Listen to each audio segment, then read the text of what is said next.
Écoute Israël, notre Dieu est le seul éternel. Tu aimeras donc éternel ton Dieu de tout ton cœur, de toute ton âme et de toute ta force. Et ces commandements que je te prescris aujourd'hui seront dans ton cœur. Tu les inculqueras à tes enfants et tu en parleras quand tu te tiendras dans ta maison, quand tu marcheras en chemin, quand tu te coucheras et quand tu te lèveras.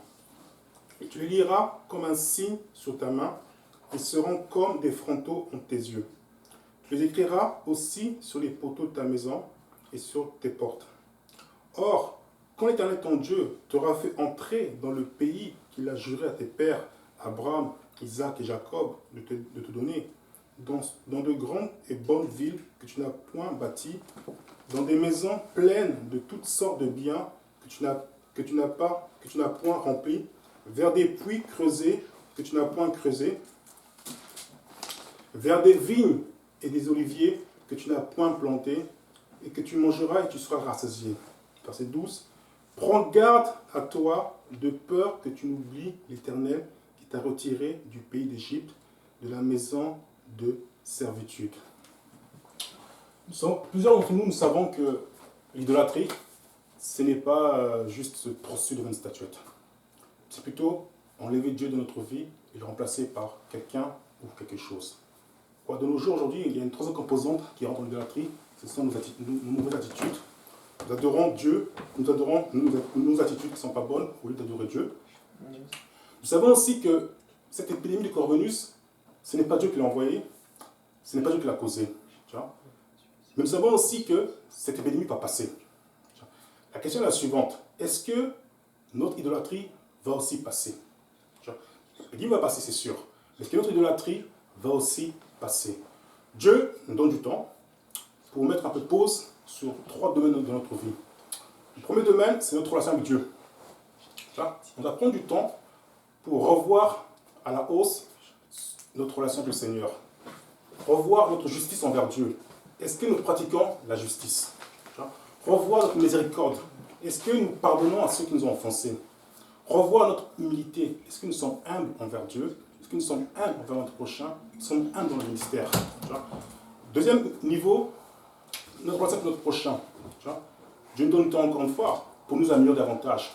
Est-ce que nous aimons les autres comme Dieu veut que nous aimions les autres? Oui. Certains aiment les autres à leur façon. La Bible dit ceci dans Proverbe 3, verset 5. Confie dans l'Éternel de ton cœur, ne t'appuie pas sur ta sagesse. Pour aimer les autres et aimer Dieu, on ne doit pas appuyer sur notre propre sagesse, mais sur la parole de Dieu. La parole de Dieu va nous dire comment aimer Dieu de notre façon, de la façon de Dieu, comment aimer notre prochain à la façon de Dieu. Parce qu'on peut dire qu'on aime Dieu, on aime son prochain, après tu te regardes, dis non, je ne te connais pas. Parce que tu n'as pas aimé ton prochain comme je te l'avais enseigné. Troisième composant, troisième niveau, c'est le ministère. Pour ceux qui sont dans la maison de Dieu, qui font le ministère, Dieu nous donne encore du temps aussi pour revoir un peu à la hausse de la façon qu'on fait le ministère. Est-ce qu'on sert Dieu ou on se sert de Dieu? Ou est-ce qu'on cherche à faire le ministère pour glorifier Dieu ou pour nous glorifier nous-mêmes? Est-ce qu'on cherche à faire le ministère pour avoir des honneurs de Dieu ou pour que les hommes nous applaudissent, avoir les honneurs de l'homme?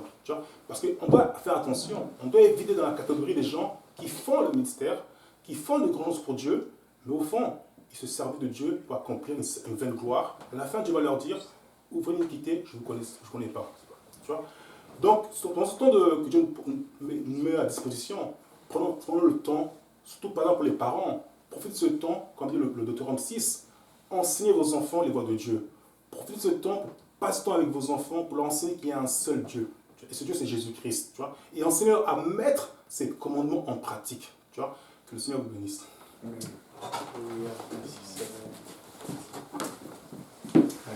Nous allons encore adorer le Seigneur. Amen. Amen. Tout ceci pour la gloire de Dieu. Amen. Nous ne sommes pas des professionnels, mais Dieu est sur le